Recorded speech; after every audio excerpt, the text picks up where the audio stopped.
Commissioner, your thoughts?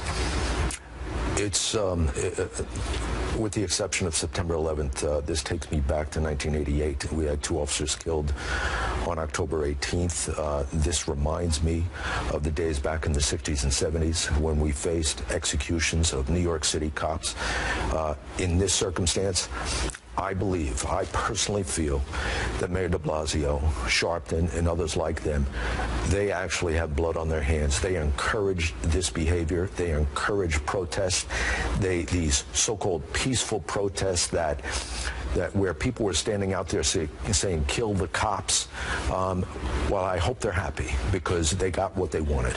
And what you're referring to, of course, is last Saturday's protest on the Brooklyn Bridge, the so-called peaceful protest where the protesters yelled, what do we want, dead cops? When do we want it now? We want them now. And then 2 New York City police lieutenants who were assaulted. Mayor de Blasio comes out and says they were allegedly assaulted. They weren't allegedly assaulted. They were assaulted. They were assaulted. Attacked. They were assaulted. They were beaten. Their radios were taken.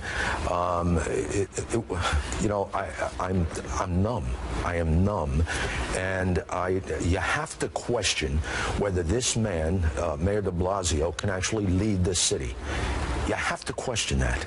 You have to wonder, how can he lead the city? What about Bill de Blasio? Is he the police commissioner for Mayor de Blasio, or is he the police commissioner for the NYPD?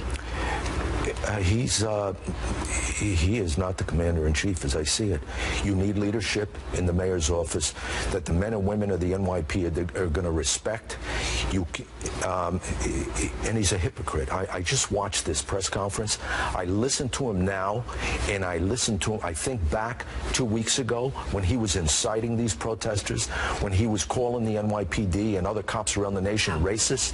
Who was? De Blasio. De Blasio. All right, well, let's talk about the president as well, de Blasio.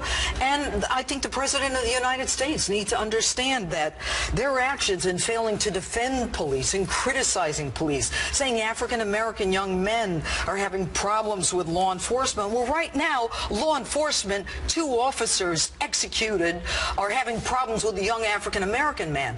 I don't know who's talking about this, but I'm going to talk about it. The 2 of them have undoubtedly created racial tensions that worsens, not betters, the situation for law enforcement. I mean, are police safe in this city? Jeanine, it's not only the city. It's not only the city. Naturally, we're talking about the city tonight. Our nation's police has been called into question by the mayor and other legislators and political figures around this country over the last 2 months over 2 incidents. Millions of arrests a year, and they're talking about 2 incidents. They turn this entire country, their entire police service in this country, into racist. And I agree with the Federal Law Enforcement Association, the officers that said if this was handled differently up front, that probably wouldn't happen today. Nobody would have the courage to do what they did.